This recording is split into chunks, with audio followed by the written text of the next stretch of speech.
오늘 보신 하나님 말씀은 누가복음 16장 19절부터 31절까지의 말씀입니다.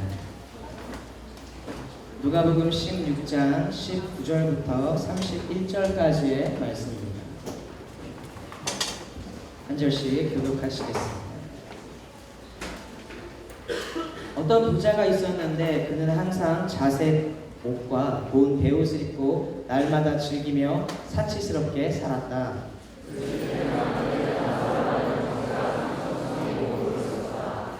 그는 부자의 상에서 떨어지는 부스러기로 배를 채우려고 했다. 그런데 심지어는 개들마저 와서 그 상처를 핥았다.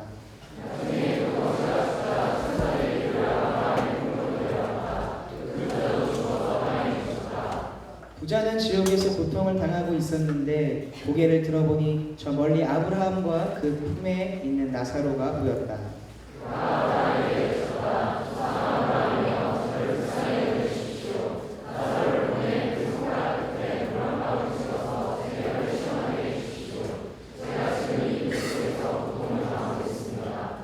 그러자 아브라함이 대답했다. 얘야, 내가 살아있을 때를 기억해 보아라. 내가 온갖 좋은 것을 다 받는 동안 나사로는 온갖 나쁜 것만 다 겪었다.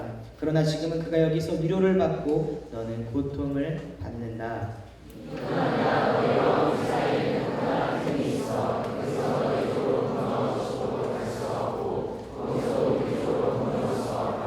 부자가 대답했다. 그렇다면 제발 부탁입니다.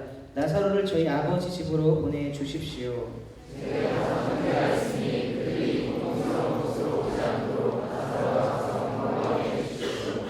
아브라함이 대답했다. 그들에게는 모세와 예언자들이 있으니 그들의 말을 들으면 될 것이다.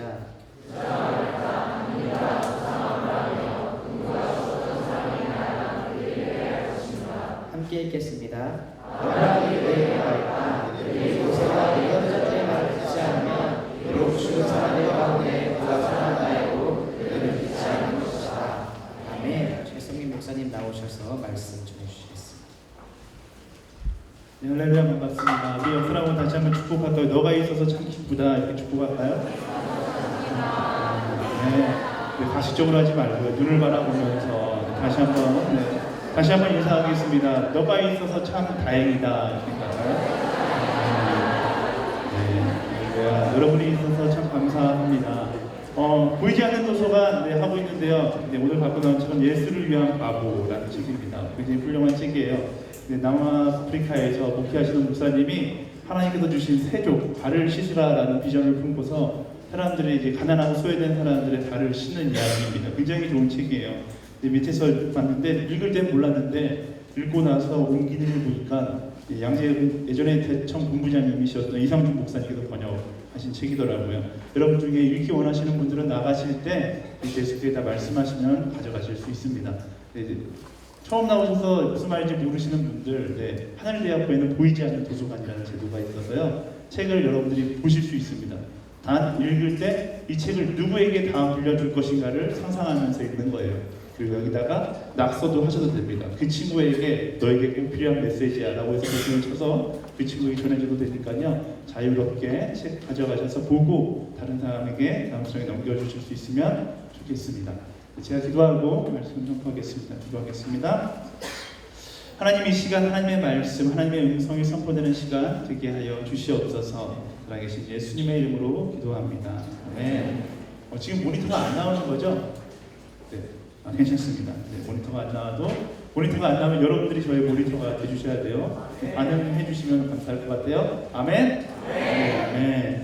네, 서점에 가면요 수많은 자서전들이 있습니다. 엄청 많아요. 서점에 그렇게 자서전이 많은 줄 몰랐습니다. 근데 정말로 유명한 사람도 있어요. 이름만 들으면 저 사람 대단한 사람이다 라는 사람도 있는데 누군지 알지도 못하는 사람들 자서전도 서점에 있습니다. 근데 누구에 관한 자서전이든 상관없이 그 자서전을 읽다가 보면 한 가지 마음이 들어요. 어떤 마음이냐면 이 사람은 정말로 존경스러운 사람이다라는 겁니다. 자서전만 읽으면 그 사람의 업적 이런 걸 보면서 감탄하게 됩니다. 와, 어떻게 이렇게 살 수 있을까 이런 생각이 들어요. 근데 제가 볼 때는 거기에 약간의 속임수가 있는 것 같아요. 자서전이 뭘까요? 자서전. 네이버에게 물어봤어요. 네이버가 이렇게 이야기합니다. 자서전은 자신의 생애에 대해 스스로 쓴 전기이다. 전기를 쓰는 전기 작가들은 많은 자료에 의존하지만 자서전은 지인이 스스로의 기억에 의존한다.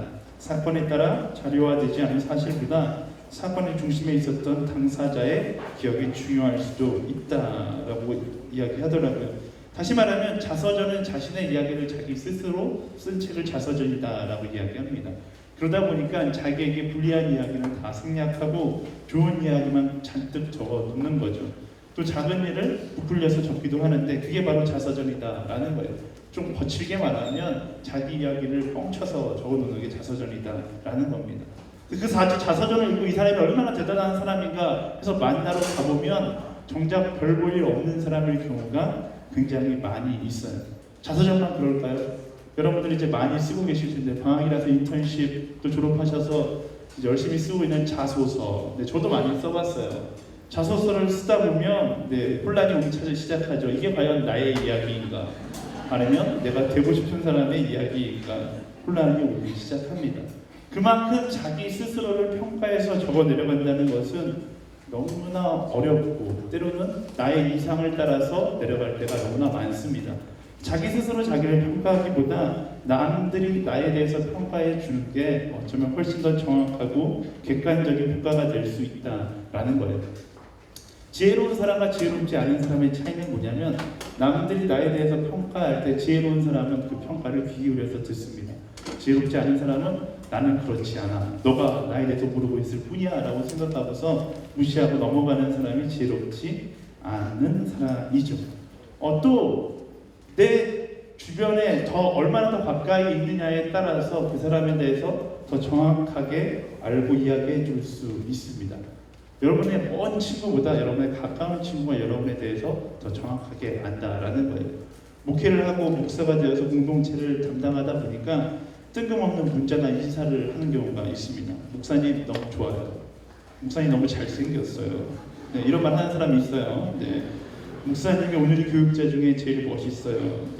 처음에 이런 말 듣고 막 기분이 좋았거든요. 정말 좋았어요. 그래서 아내한테 집에 가서 그런 문자가 막 자랑하고 그랬어요. 다. 야, 봐봐. 여보, 봐봐. 내가 이렇게 잘생겨서 감사한 줄 알아. 뭐 이랬는데 아내가 아주 정확하게 인사해 주더라고요. 그거는 인사말이야. 진리가 아니라 인사말이에요. 자기에 대해서 조금밖에 모르니까 그렇게 생각할 수 있는데 자기를 알고 나면 그런 말 하지 않을 걸 이렇게 이야기하더라고요. 그 말이 사실인 것 같아요. 허공동체에 있을 때 이렇게 저한테 다 이야기했었는데 떠나고 나니까 새롭게 간 정성훈 전사님한테 똑같이 이야기하고 있더라고요.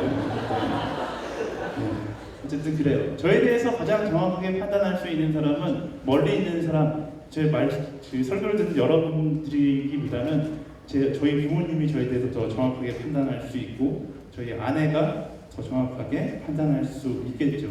교육자들 사이에서 그런 말이 있어요. 가장 훌륭한 교육자는 아내에게 존경받는 교육자이다라는 거죠.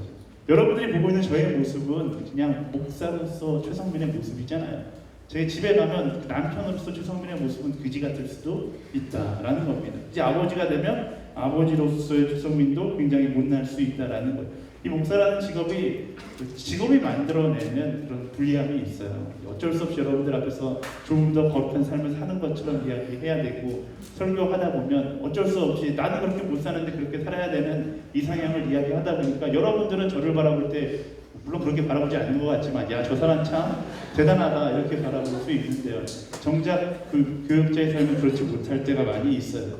여러분들이 그것을 구분해야 될 때가 있습니다. 교육자의 모습을 보고서 실망해서 교회를 떠나는 사람들이 있는데요. 교육자의 모습을 바라보는 것이 아니라 저렇게 못난 사람도 사용하시는 하나님을 바라보는 여러분들이 되기를 예수님의 이름으로 축원합니다. 그래서 제가 여러분들에게 항상 특히 자매님들에게 항상 하는 이야기가 있어요. 절대로 만나서는 안 되는 부류가 두 부류가 있는데 교육자와 찬양 인도자다라고 이야기합니다. 유미한 전사님 죄송해요. 저는 결혼해서 그냥 막 이야기하는 거예요. 워낙 자기를 이렇게 숨기기를 너무 잘하기 때문에 자매들에게 많이 권면하는데요. 그렇게 이야기하면은 불구하고 수많은 자매들이 교육자와 찬양 인도자를 보면서 사랑에 빠지고는 합니다. 그래도 만나야겠다 하면 정말로 그 사람이 교육자가 아니라 사람으로 그 사람을 용납할 수 있을 때 만날 수 있는 여러분들이 되기를 축원합니다. 제가 뭘 이야기하려고 그런지 모르겠는데 어쨌든 저랑 가장 가까이 있는 사람이 저를 가장 정확하게 압니다. 오히려 나보다 저를 더 정확하게 알죠. 저에 대해서 정확하게 알려면 저희 아내한테 가서 물어보면 되는 거예요. 그런데 아내보다 훨씬 더 정확하게 아시는 이가 있는데 바로 우리를 창조하신 하나님은 우리에 대해서 아주 정확하게 알고 계신다라는 겁니다. 때로는 우리가 세상 가운데서 정말로 그지같이 살아도 하나님의 평가, 하나님의 바라보는 여러분들의 모습, 저의 모습은 기쁨의 모습일 수 있다라는 거예요. 세상의 평가가 아니라 하나님의 기준으로 우리를 바라보기 때문에 그렇습니다. 오늘 말씀에 보면요, 부자와 나사로라는 두 캐릭터가 등장합니다. 그리고 예수님은 그 두 캐릭터를 평가하시죠. 그 평가를 통해서 사람들에게 깨달음을 주십니다. 부자는요, 어떤 사람이에요? 세상의 기준으로 볼 때 부자는 부러움의 대상입니다. 그리고 거지는 반대로 경멸과 조롱의 대상이죠. 부자가 될래, 거지가 될래 이야기하면 부자가 되고 싶다라고 이야기하겠죠. 거지가 되고 싶다라고 이야기하는 사람은 약간 정신이 이상한 사람일 거예요. 그런데 예수님의 평가는 세상의 관념과 조금 다릅니다. 예수님의 평가는 우리가 말씀을 읽었듯이 부자보다 거지에게 더 후한 평가를 내려주고 계세요. 하나님의 평가의 기준은 과연 무엇인가? 말씀을 통해서 함께 나누어봤으면 좋겠습니다. 지난주에 이야기했듯이 예수님의 비유를 읽을 때는, 예수님 말씀을 읽을 때는 제일 먼저 파악해야 되는 게 누구에게 하시는 말씀인가를 파악해야 되는 거예요. 지금 예수님께서 이 비유를 주시는 대상이 누구인가를 알아야 합니다. 오늘 말씀의 대상은 누구인가? 누가복음 16장 14절에서 15절 상반절에 나와 있어요. 함께 읽어보겠습니다. 시작. 돈을 좋아하는 바리새파 사람들이 그래서 우리에게 말씀하셨으면 여기까지 읽을게요. 누구를 향해서 하시는 말씀이다라고 적혀 있냐면 돈을 좋아하는 바리새파 사람들을 향해서 하시는 말씀이다라고 이야기합니다. 바리새파 사람들은 목회자 같은 사람이에요. 자, 이래서 목회자가 믿을 사람이 못되다고 얘기하는 거예요. 예수님을 믿는다, 사랑한다 이야기하지만 정작 그 내면에는 돈만 밝히는 사람이었다라고 말씀을 이야기하고 있습니다. 인생의 목표가 하나님이 아니라 숨겨져 있는 그들의 인생의 목표가 돈과 명예였다라고 이야기하고 그들을 향해서 예수님께서 부자와 나사로의 비유를 말씀하시고 계신다라는 겁니다. 돈을 밝히는 사람, 가슴이 찔리지 않아요. 물질만능주의에 살아가는 우리의 모습일 수 있겠죠. 성공만능주의, 물질만능주의, 우리에게 아주 적합한 예화일 수 있습니다. 오늘날 우리 중에 돈에 욕심이 없는 사람 누가 있겠어요? 돈에 욕심이 없는 사람 손들어 보시겠어요? 저도 돈에 욕심이 있죠. 없을 수가 없어요. 근데 오늘 예수님의 비유를 통해서 저와 여러분 안에 있는 그 바리새파 유전자를 다 내려놓고 새롭게 결단하며 나아가는 시간이 되기를 축원합니다. 우리 19절에서 22절까지 말씀 함께 읽어보겠습니다. 19절에서 22절 시작. 어떤 부자가 있었는데 그는 항상 자색 옷과 고운 베옷을 입고 날마다 즐기며 사치스럽게 살았다. 그 집 대문 앞에는 나사로라는 거지가 상처투성이 몸으로 있었다. 그는 부자의 삶에서 떨어지는 부스러기로 배를 채우려고 했다. 그런데 심지어는 개들마저 와서 그 상처를 핥았다. 나중에 그 거지가 죽자 천사들이 그를 아브라함의 품으로 데려갔다. 그 부자도 죽어서 땅에 묻혔다. 아멘. 예수님께서 일단 부자와 나사로를 소개하고 계십니다. 이 비유를 보고 또 성경을 읽다 보면 한 가지 오해가 생기기 시작해요. 예수님은 민중운동가일까라는 생각이 들어요. 왜요? 항상 예수님의 기준은 부자는 나쁜 놈, 거지는 착한 놈 이렇게 드러나기 때문에 그래요. 이 말씀뿐만 아니라 이제 몇 주를 다시 함께 볼 텐데 누가복음 18장 말씀에 보면 우리가 잘 알고 있는 말씀이죠. 부자가 천국에 들어가는 것보다 낙타가 바늘구멍으로 지나가는 것이 더 쉽다. 이 말도 안 되는 말씀을 예수님께서 하세요. 예수님이 어린 시절에 부자에 대한 깊은 상처가 있으신 건 아닌지 할 정도로 많은 부자들에게는 절대 반대하지 않고 거지들에게 굉장히 관대하신 그런 모습을 보입니다. 그래서 이 말씀은 그냥 구지고대로 읽으면 부자는 무조건 지옥 가고 거지처럼 사는 사람만 천국 간다 이렇게 이해할 수 있습니다. 실제로 기독교인들 중에 수많은 민중운동가가 이 말씀을 읽고서 우리는 거지처럼 살아야 한다라고 주장하는 사람들도 굉장히 많이 있어요. 지금은 수많은 기독교인들이 지성인이 돼서 그 말을 동의하지 않지만 불과 10년, 20년 전만 해도 수많은 사람들이 이 말에 동의해서 거지처럼 살아가는 게 옳다라고 생각하는 사람들이 있었습니다. 하지만 말씀이 이야기하고 있는 포인트는 그렇게 단색적인 건 아닌 것 같아요. 말씀 가운데 나타난 예수님의 부자와 예수님께서 이야기하는 부자와 나사로를 향한 평가를 보면요, 그 부유함의 구원의 기준이 아님을 알 수 있습니다. 부자를 살펴볼게요. 부자는 일단 나사로랑 비교해서 뭐가 없어요? 뭐가 없어요? 이름이 김부자예요? 아니잖아요. 네, 이름이 없어요. 부자에게는 이름이 없어요. 나사로는 이름을 알고 있는데 부자는 그냥 어떤 부자라고 소개하고 있습니다. 그리고 소개하는 내용에 보면 자색옷과 고운 베옷을 입은 사람, 즐기며 사치스럽게 사는 사람, 이렇게 이야기하고 있습니다. 이것만으로 부자의 모든 것을 다 파악할 수는 없는데 이 문장에 붙는 부사를 자세히 보면요, 이 부자에 대해서 알 수 있어요. 어떤 부사가 붙냐면 항상이라는 부사가 붙어요. 항상 자색옷과 고운 베옷을 입고, 한 번 더 붙는 건 날마다 즐기며 사치스럽게 살았다라고 이야기하고 있습니다. 그게 끝이에요. 그 인생에 대한 평가는 딱 세 가지 단어로 정의됩니다. 뭐예요? 명품, 쾌락, 사치. 이 세 가지로 그의 인생을 설명할 수 있습니다. 왜요? 항상, 그리고 날마다라는 그 부사가 그 인생 가운데 다른 것 없이 명품, 쾌락, 사치만을 누리며 살아가고 있다는 것을 설명해 주고 있는 거예요. 다시 말하면 조금 풀어서 이야기하면 이 부자의 인생의 관심사는 오직 세 가지에 집중되어 있다는 겁니다. 어떻게 하면 명품을 입을 수 있는가? 어떻게 하면 쾌락적인 삶을 살 수 있는가? 어떻게 하면 좀 더 많은 돈을 가지고 살 수 있는가라고 이제 그것만 집중하며 살아가는 거죠. 우리의 이야기와 비슷한 것 같아요. 오늘날 사는 많은 사람들이 이런 세 가지에 집중하며 살아갑니다. 어떻게 하면 내 인생 가운데 명품을 소유한 사람이 될 수 있을까? 어떻게 하면 조금 더 쾌락적이고 즐거운 삶을 살 수 있을까? 어떻게 하면 남들보다 떵떵거리면서 살 수 있을까? 이것에 관심을 가지고 사는 사람들이 오늘날의 사람들이잖아요. 부자와 반대로 나사로라는 거지가 등장합니다. 나사로라는 거지, 일단 거지예요. 상처투성이고 부자의 집에서 떨어지는 빵 부스러기를 먹고 사는 사람이다라고 기록하고 있습니다. 빵 부스러기를 먹고 사는, 이렇게 식탁 밑에서 대기하고 있는 사람, 이런 사람이라고 이야기하는 것이 아니라 이스라엘 문화상 밖에 나갔다 들어오면 무조건 손을 씻어요. 그 당시에는 수건보다 빵이 더 저렴했기 때문에 빵은 어때요? 물기를 흡수하잖아요. 그래서 빵에다 손을 닦아서 빵을 버리는 거예요. 그 빵을 주워서 먹는 거지였다라는 겁니다. 그만큼 천한 인생을 살았다라는 거예요. 친구가 있었던 것도 아니고 길거리에 개들밖에 그들과 함께하는 사람이 없었다라고 이야기합니다. 누가 봐도 나사로의 인생은 실패한 인생이에요. 여러분, 나사로같이 살고 싶으세요? 나사로같이 살고 싶으세요? 제가 저는 국민학교를 나왔어요. 여러분 초등학교를 나왔지만 저는 국민학교를 나왔어요. 국민학교를 다닐 때 교회 영국부에 들어갔는데 교회 영국부에 이제 서열이 있어요. 그래서 제일 짬밥이 되는 사람이 무슨 역을 할까요? 예수님 역을 하는 거죠. 그 다음부터 베드로 뭐 이런 순으로 내려오는 거예요. 근데 제가 처음 봤을 때 제일 먼저 했었던 영국이 이 부자와 나사로 역이었는데 그 서열 중에 가장 아래쪽에 있는 게 나사로 역할이었어요. 저는 나사로 역할을 할 줄 알았어요. 그래도 막내니까 나사로 역할을 할 줄 알았는데 나사로 역할을 안 시키더라고요. 무슨 역할을 시켰을까요? 네, 지나가다 나사로를 하는 개 역할을 시켰어요. 네. 어쨌든 그 서열만 봐서도 아무도 나사로를 하고 싶어하지 않았어요. 다시 말하면 아무도 나사로 같은 인생을 살고 싶어하지 않았다라는 겁니다. 그런데 나사로는 천국으로 갔어요.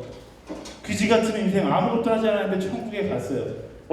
제가 설교를 준비하다 보니까 어떤 동물 애호가는 나사로가 강아지를 사랑했기 때문에 천국에 갔다, 뭐 이런 말도 안 되는 이야기를 이야기하더라고요. 말도 안 되는 거죠.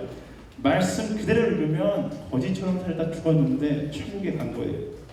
이 말씀을 묵상하는 부자들은 기분이 나쁩니다. 그렇죠? 부자는 지옥 가고 그지처럼 살면 천국 간다. 이렇게 이해하면 안 되는 거예요. 힌트가 있어요. 힌트가 어디에 있냐면 바로 나사로라는 이름에 있습니다. 부자에게는 이름이 없고 나사로에게는, 거지에게는 이름이 있어요. 거기 예수님의 힌트가 있는 거죠. 나사로라는 이름이 히브리어로 엘리에셀이라는 뜻이고 그 의미가 하나님이 도우시는 자라는 뜻을 가지고 있는 거예요. 다시 말하면 예수님께서 말하고 있는 의도는 그지 같은 모습을 하고 있을지 모르지만 나사로라는 캐릭터는 그냥 그지가 아니라 하나님의 도우심을 구하며 살아갔던 거지였다라는 겁니다. 오해하시면 안 돼요. 그래서 예수님께서 말씀하시고자 하는 것은 예수 믿으면 그지처럼 살아야 된다라고 말씀하는 것이 아니라 그지처럼 살아도 예수 그리스도를 믿으면 구원에 이를 수 있다라는 것을 이야기하는 거예요. 부자와 극적인 비교를 통해서 이 땅에서의 부자의 자서전은 정말로 좋은 자서전이죠. 멋진 자서전이에요. 누구나 다 그렇게 되고 싶은 자서전일지 모르지만 반대로 거지의 자서전은 그지처럼 기록되겠죠. 하지만 그 이름 나사로처럼 하나님을 의지하며 살아가는 인생을 하나님께서는 더 기억하신다라는 것을 이야기하고 있는 거예요. 바리새인, 세상 보기에는 굉장히 좋아 보이는 거잖아요. 좋아 보이는 직업이고 좋아 보이는 위치입니다. 근데 하나님은 그것보다 오히려 소외받고 힘들어하는 사람들을, 근데 그 사람들이 하나님을 의지하며 살아간다면 그들을 더 기억하신다라는 것입니다. 제가 이 설교를 준비하면서 여러분들이 이 순간에 졸면 어떻게 할까 엄청 걱정 많이 했어요. 옆에 졸고 있으면 깨우세요. 지금 안 깨우면 그지같이 살아가는 놀라운 일이 일어납니다. 오해하면 안 돼요. 그리스도인은 그지처럼 살고 불신자는 부자처럼 산다. 그것을 이야기하는 것이 아닙니다. 부자로 사는 게 잘못이라고 이야기하는 것도 아니에요. 부자가 천국에 가기 힘든 이유, 그거는 부자이기 때문이가 아니라 부자로만 살려고 하기 때문에 그런 거예요. 만약에 부자가 천국에 갈 수 없다라면 월급날이 다가오는 그날 우리는 모두 다 긴장하게 되겠죠. 오늘 내가 좀 부유해지는데 이러면 지옥 갈 것 같은데 이러겠죠. 여러분들이 좋아하는 대기업 막 삼성, 현대 이런 데 취업했다 그러면 너 참 안 됐다 막 이런 하는 일들이 일어날 거예요. 그게 아니라 말씀이 이야기하고 있는 건 부자가 살아도 괜찮아요. 하지만 부자로만 살아가지 말라라고 이야기하는 겁니다. 예수님의 평가는 그가 부자라서 잘못된 삶을 살고 있다는 것이 아니라 그의 인생 가운데 부자로만 살려고 하는 거잖아요. 사치, 명품, 쾌락, 사치, 이 세 가지의 단어만 품고 살다 보니까 예수님께서 그 잘못된 삶의 방향성을 이야기하고 있는 겁니다. 부자에 대해서 더 자세하게 설명하고 싶은데, 부자의 이름도 설명하고 싶은데 설명할 건덕지가 없는 거예요. 그냥 명품, 쾌락, 사치 이 세 단어로 설명이 끝나는 거예요. 항상 그것만 구하고 살아가니까 그의 인생 가운데 사랑도 희생도 아무것도 없이 그냥 명품, 쾌락, 사치 이것만 구하며 살아가는 겁니다. 그리고 예수님께서는 그의 인생을 허망한 인생이라고 말씀하고 계시는 거예요. 그의 인생이 죽었을 때 남아있는 것이 아무것도 없잖아요. 여러분들에게 물어보겠습니다. 여러분의 인생의 자서전에 무엇을 남기고 있습니까? 여러분의 인생의 자서전에 무엇을 남기고 있어요? 명예요? 돈이요? 성공하는 거예요? 여러분 무엇을 위해 살고 있습니까? 여러분의 인생을 한 단어로 정의하면 뭘까요? 잠깐 생각해 볼까요? 나의 인생을 한 단어로 생각하면 뭘까요? 물론 우리가 교회에 와서 앉아 있으니까 이제 여기서 나누라 그러면 헌신, 사랑이 이런 거, 십자가 이런 거 이야기하겠죠. 하지만 여러분 삶의 자리에 있다라고 치면 여러분은 무엇을 위해 살아갑니까? 대부분의 사람들이 인생을 살아가면서 부자와 마찬가지로 물질, 성공 이것을 외치며 살아갑니다. 물론 물질과 성공을 얻으면 세상의 자서전에 여러분의 이름을 위대하게 기록될 수 있을 거예요. 하지만 예수님의 시선에는 기록되지 않는다라는 사실을 기억해야 합니다. 많은 사람들이 망각하며 살아갑니다. 우리가 많이 사용하는 말, 돈의 눈이 멀었다, 명예의 눈이 멀었다, 이런 말처럼 그냥 눈앞에 보인 것만 보고 돌진하다 보니까 정작 중요한 것을 놓치며 살아가는 거죠. 중고등학교 때 놀았던 사람들 하늘대학교에 별로 없어 보이는데, 없어 보인다고 해서 없지는 않을 것 같아요. 중고등학교 때 놀았던 사람들 있잖아요. 그때는 주먹이 최고라고 생각하고, 그때는 엄마랑 노는 게, 아니 엄마랑 노는 게 아니죠. 엄마랑 놀면 모범생이죠. 친구들이랑 놀러 다니는 게 최고라고 생각하잖아요. 근데 지금 이 나이 먹어서 뒤돌아보면 그때 다 부질없는 짓이라는 사실을 알게 되는 거잖아요. 우리 인생도 마찬가지겠죠. 지금 이 시간 돈 버는 게 최고고 명예가 최고라고 생각하는데 하나님 앞에 갔을 때 뒤돌아보면 그게 다 부질없는 짓이라는 사실을 깨닫게 된다라는 겁니다. 그리스도인의 인생의 자서전은요, 이 땅에서의 부유함을 적어 내려가는 것이 아니라 하나님 나라의 것들을 채워나가는 자서전이 되어야 하는 거예요. 이 땅에서 어떻게 하면 나의 이름을 높이 알릴 수 있을까? 그것이 아니라 하나님의 영광을 기록하는 것이 바로 저의 자서전, 여러분의 자서전이 되어야 한다라는 것입니다. 나의 업적이 들어가야 될 그 자리에 하나님의 사랑이 들어가야 한다라는 거예요. 돈 명예가 아닌 사랑, 헌신, 용납으로 가득 찬 인생의 자서전을 갖게 되기를 예수님의 이름으로 축원합니다. 네. 기억합시다. 많은 돈을 버는 거 좋죠. 네. 많은 돈이 있으면 좋아요. 저도 교육자지만 통장에 월급날이 되면 행복해요. 그 통장을 바라보면서 흐뭇한 미소를 보이곤 합니다. 어저께 집에 가서 이제 아내랑 같이 이야기하다가 정말 오랜만에 TV를 보다가 밤 9시인가가 되니까 로또 복권 당첨을 이렇게 추첨을 하더라고요. 그거 보면서 한 사람당 13억씩 돌아가는 막 이런 거 보니까 눈이 동그래지면서 부럽더라고요. 하지만 확실한 건 그 행복감은요, 언제까지나 이 땅에서의 행복이잖아요. 물질이 줄 수 있는 기쁨은 이 땅에서 누릴 수 있는 기쁨에 불과해요. 다시 말하면 유한하다라는 거예요. 절대로 영원할 수 없다라는 겁니다. 이 땅에서 유한한 기쁨에 여러분의 인생을 투자하기보다 하나님 나라의 영원한 기쁨을 위해 여러분의 인생을 투자하게 되기를 예수님의 이름으로 축복합니다. 아멘. 이제 아울리치를 떠나는 사람들이 있는데요. 근데 제가 아울리치 떠날 때 항상 아울리치 친구들과 하는 것이 오늘의 교회는 비전 선언문을 적어요. 비전 선언문에 보면 굉장히 마음이 어려운 비전 선언문이 있어요. 가서 죽을 수도 있습니다. 이런 거 알고 있다라고 체크하는 그런 거거든요. 근데 제가 볼 때는 좀 더 진지하게 적을 필요가 있어요. 너무 막 가서 죽을 수도 있지 막 이런 마음으로 적는데 조금 더 진지하게 적을 수 있으면 좋겠어요. 제가 아마존에 있을 때 그 센터에서 아마존 부족까지 경비행기를 타고 2시간을 들어가요. 한 4번 정도 왔다 갔다 했는데 선교단체 원칙상 들어가기 전에 항상 유서를 써야 돼요. 유서가 법적인 효력을 남기기 위해서는 한 장짜리 유서가 아니라 7장짜리 유서를 써야 돼요. 아주 막 디테일해요. 내 재산을 어떻게 줄 것인지, 뭐 이게 부동산, 재산 뭐 다 일일이 나눠서 써야 돼요. 그래서 내 부동산은 뭐 부모님에게 몇 퍼센트 얼마 있지도 않은데 나름 이제 폼내기 많이 쓰는 거예요. 근데 그 나머지 쓰는 건 다 괜찮은데 거기에 쓰는 란 중에 가장 어려운 란이 있어요. 뭐가 있냐면 자신의 무덤 비석에 뭐라고 남겨주길 원하는지를 쓰는 란이 있어요. 와, 그걸 쓰려고 그러면 가슴이 막 뭉클해지는 거예요. 내가 정말로 죽을 수도 있구나라는 생각이 막 들면서 거기에 뭐라고 써야 할까, 뭐라고 써야 할까 여러 가지 생각이 듭니다. 여러분들이 그런 상황이라면 여러분들 여러분 비석에 뭐라고 쓰겠어요? 돈만 밝히다 죽은 한 사람 이런 거 쓸까요? 미안해요. 네. 명예만 밝히다 죽은 한 사람 이런 거 안 쓰겠죠. 근데 여러분의 양심은 뭐라고 이야기할까요? 양심은 뭐라고 이야기할까요? 저는 항상 제가 적었던 글귀는 그거예요. 예수님만 사랑하는 철없는 바보로 살았던 한 사람 이렇게 적어주기를 원했어요. 이런 멋진 글 여러분의 인생의 비석에 남기고 싶지 않습니까?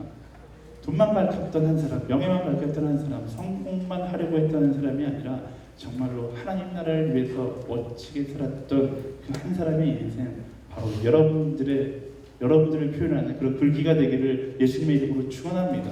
오늘 순모임 가서 이런 거 한번 적어봤으면 좋겠어요. 지금 아울리치 시즌이라 아울리치 가지고서 순모임 하는데요. 순장님들 잘 듣고서 이런 거 한번 써봤으면 좋겠어요. 이번 아울리치 가서 물론 뭐 안동 가서 열심히 일하다가 죽고 뭐 이러진 않겠지만 과연 한번 적어보면 좋을 것 같아요. 내가 정말로 주님을 위해서 일하다가 나의 비석에 뭐라고 쓰여지면 좋을까. 그리고 지금껏 그 비석에 쓰여질 대로 살지 못했지만 그 비석에 쓰여진 글귀를 쓰고 이제 이 글귀를 따라 살겠다라고 결단하는 그런 시간이 되기를 예수님의 이름으로 축원합니다. 아멘. 어쨌든 말씀의 비유는 그들이 각각 천국에 갔다, 지옥에 갔다 이것으로 끝나지 않습니다.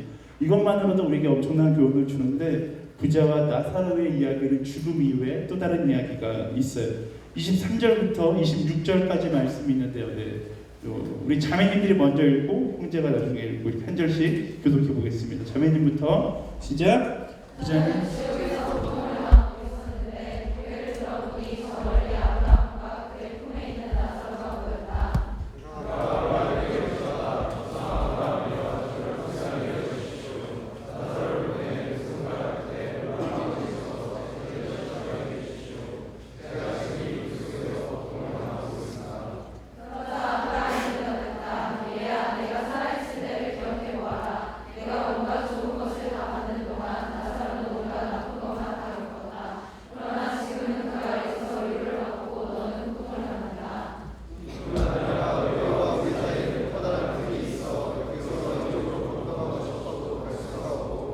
그쪽으로 끊을 수가 없다. 아멘.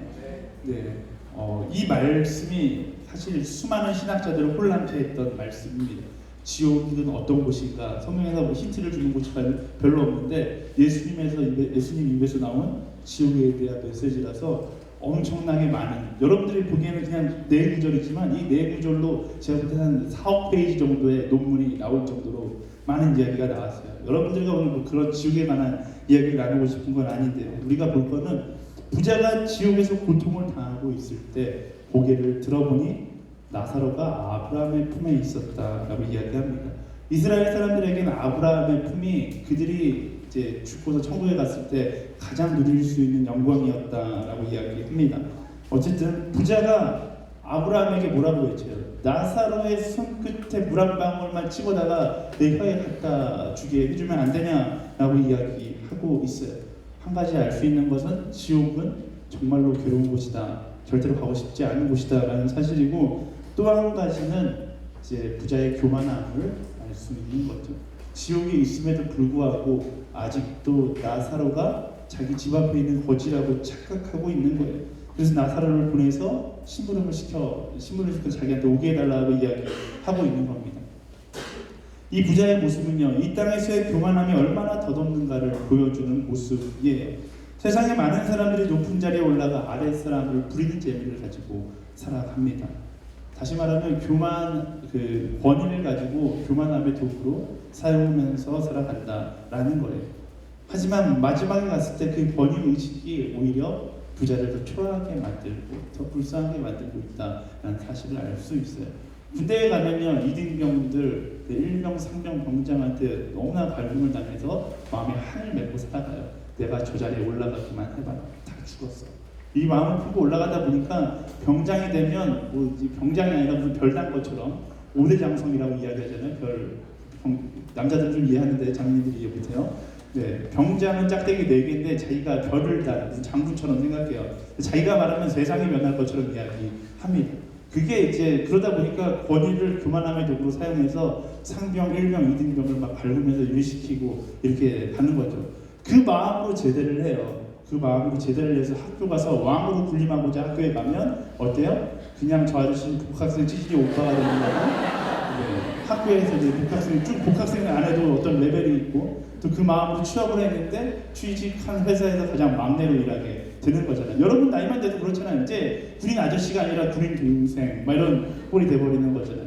똑같은 거예요. 군대에 있어서의 그 권위 얼마나 덧없는 겁니까? 근데 그게 최고라고 생각하며 살아갔다라는 거예요. 하나님 앞으로 올라갔을 때 이 세상에서 우리가 누렸던 권위를 교만함의 도구로 사용했다라면 얼마나 덧없는 모습인가 오늘 말씀을 통해서 우리가 볼 수 있는 겁니다. 그럼에도 불구하고 하나님은 우리에게 권위를 허락하셨어요. 사람들 가운데 권위를 허락하셨어요. 왜 권위를 허락하셨을까? 예수님의 권위를 보면 알 수 있죠. 예수님은 분명히 권위를 가지고 이 땅에 오셨는데 그 권위를 어떻게 사용하셨어요? 그 권위를 자신을 자랑하는 데 사용하신 것이 아니라 이웃을 사랑하는 데 사용하셨다라는 것입니다. 우리를 사랑하는 데 예수님의 권위를 사용하셨잖아요. 권위라는 건요, 여러분 착각하면 안 돼요. 권위라는 건 남을 부리라고 있는 것이 아니라 남을 사랑하라고 있는 것이 바로 권위이다라는 겁니다. 부모의 권위가 있습니다. 부모의 권위가 왜 있어요? 자식을 부리기 위해서? 자식을 한 20명 정도 낳고서 자식을 부려서 사업을 일으키기 위해서 권위가 있는? 아니잖아요. 부모의 권위는 자식을 사랑하기 위해서 있는 거예요. 선배의 권위는 후배를 사랑하기 위해서 있는 거고요. 순장의 권위는 순원을 사랑하기 위해서 있는 거예요. 목사의 권위는 성도를 사랑하기 위해서 있는 거예요. 착각하지 마세요. 여러분들에게 권위가 있다고 해서 그것을 누리면서 떵떵거리며 살아가라고 있는 것이 아니라 더 사랑하라고 있는 거예요. 아울리치 가서도 마찬가지입니다. 팀장의 권위, 총무팀의 권위, 이런 권위를 가지고 사람들을 부리는 것이 아니라 제가 볼 때는 팀장이 가장 낮은 곳에서 사랑하며 섬길 수 있는 사람이 되어야 하는 거예요. 아멘? 하늘 공동체의 권위 체제가 거꾸로 돼야 돼요. 목사가 가장 어려운 것에 가 있고 거기에 MC가 동행하고 그리고 순장이 하고 새로 나온 순원들은 막 열심히 일하고 있는 것이 아니라 오히려 놀 수 있는 그런 공동체가, 누릴 수 있는 공동체, 그런 공동체가 바로 하늘 공동체, 하나님께서 원하시는 공동체이다라는 것입니다. 여러분들은 어떤 위치에 있습니까? 어느 위치에 있든 권위는 항상 같이 가게 되어 있어요. 그러면 기억하세요. 권위는 나를 위해서 있는 것이 아니라 너를 위해서 있는 것이다 라는 사실을 기억하고 사랑하는데 여러분의 권위를 사용할 수 있는 여러분이 되기를 예수님의 이름으로 축원합니다. 지금부터, 오늘부터, 바로 이 순간부터 그 권위를 사랑하는데 사용하세요. 여러분 옆 사람을 볼까요? 네, 옆 사람. 여러분의 옆 사람을 사랑하는데 친구로서의 권위를 사용해야 되는 거예요. 내일부터 하면 늦어요. 2시간 후부터 하면 늦어요. 바로 지금부터 해야 돼요. 인생은요 너무 짧아요. 정말로 짧아요. 여러분 주변에도 여러분뿐만 저도 마찬가지지만 여러분도 마찬가지잖아요. 사랑하는 사람들을 잃어본 경험들이 뭐 지금까지 없을 수도 있는데 이 조금 시간이 지나면 많이 잃어버리는 경험을 하게 됩니다. 어제까지 내 옆에 앉아 있었던 친구인데 갑자기 사고로 하나님 곁으로 가는 일들이 일어나고 사고로 세상을 떠나는 일들이 일어납니다. 우리가 생각하는 것보다 내가 상상하는 것보다 우리의 일생은 굉장히 짧습니다. 오늘 말씀 가운데서 그것을 이야기하고 있는데요. 27절부터 31절까지의 말씀. 네, 이번에 형제가 먼저 그 다음에 자매가 읽도록 하겠습니다. 읽을까요? 시작. 부자가 대답했다. 그렇다면 제발 부탁입니다. 나사로를 저희 아버지 집으로 보내주십시오.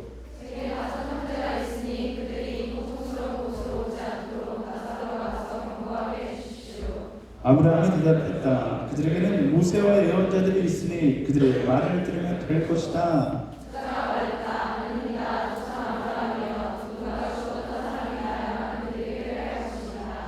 아브라함이 그에게 말했다. 그들이 모세와 예언자들의 말을 듣지 않으면 비록 죽은 사람들 가운데 누가 살아난다 해도 그들을 믿지 않을 것이다. 아멘. 부자는 지옥에 갔습니다. 그리고 이제 영원히 돌아오지 못할 길에 서 있는 거죠. 그 부자가 마지막 순간에 느끼는 감정이 무엇인지 주목해 봐야 하는 거예요. 어떤 감정을 느꼈어요? 바로 후회라는 감정을 느끼고 있는 거예요. 내가 사랑하는 사람들이 깨닫지 못하고 나와 똑같은 길을 걸어야 한다는 것에 대한 후회였던 거죠. 돈에 눈이 멀어서 사랑하지 못하고 인생의 참된 본질을 깨닫지 못한 채 죽어버린 자신의 인생에 대한 후회가 바로 부자에게 있었다라는 것입니다. 여러분의 인생의 마지막엔 어떤 후회를 하게 될까요?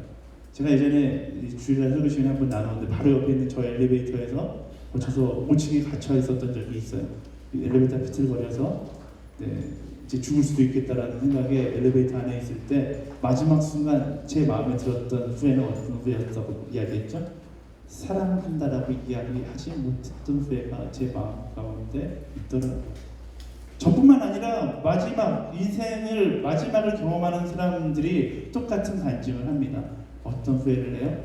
사랑한다 말하지 못해서 미안하다라는 후회를 하잖아요. 우리가 대한민국 굉장히 어려운 일을 경험했잖아요. 얼마 전에 세월호 사건도 경험하고 요즘 들어 많은 사건을 통해서 정말로 안타까운 사람들이 하늘에 이제 우리를 떠나게 되는데 그들이 마지막으로 이야기하는 것들은 뭐예요? 그들이 문자 메시지에서 마지막으로 이야기하는 건 사랑한다라는 이야기라는 거 우리 많이 보고 그것을 인해서 많이 감동받곤 합니다. 우리는 그 사랑을 전해야 돼요. 사랑해요. 그리고 그 사랑을 전하기에 세상은 너무나 짧다라는 것입니다. 그리고 그 사랑 안에 숨겨져 있는 참된 복음을 전해야 되는 사람이 바로 그리스도인데 그것을 이야기하기에 우리의 인생은 너무나 짧다라는 겁니다. 기억하세요. 우리의 인생은 절대로 영원하지 않습니다. 더 중요한 건 또한 내 옆에 있는 사람의 인생도 영원하지 않다는 겁니다. 여러분들이 웃고 떠들며 친구를 만나고 있지만 그 사람의 인생도 영원하지 않다라는 것을 기억해야 돼요. 또 다른 측면으로 보면요, 우리의 인생은 기회로 가득 채워져 있습니다. 뭐든지 다 기회예요. 돈을 벌 기회도 있고요, 사랑할 기회도 있고, 복음을 이야기할 기회도 있고, 명예로울 수 있는 기회도 있습니다. 어떤 기회를 붙잡기 원하세요? 말씀이 이야기하고 있는 기회는 사랑할 수 있는 기회. 그 기회를 위해서 헛된 욕심을 내려놓는 우리가 되어야 된다는 말씀을 이야기하고 있습니다. 말씀에서 이야기하고 있는 건, 끊임없이 이야기하고 있는 건 우리의 인생은 유한하다라는 거예요. 우리는 언젠가 죽어야 되는 사람이에요. 죽는 그 순간 나의 업적을 다 끌어안고 갈 수 있는 사람은 없어요. 엄청나게 많은 돈을 벌었다 해서 그 돈을 다 끌어안고 죽을 수 있는 사람은 아무도 없습니다. 이 땅에서의 기회를 아무리 많이 붙잡는다고 해도 그 기회를 다 가지고 천국에 갈 수 있는 사람은 아무도 없어요.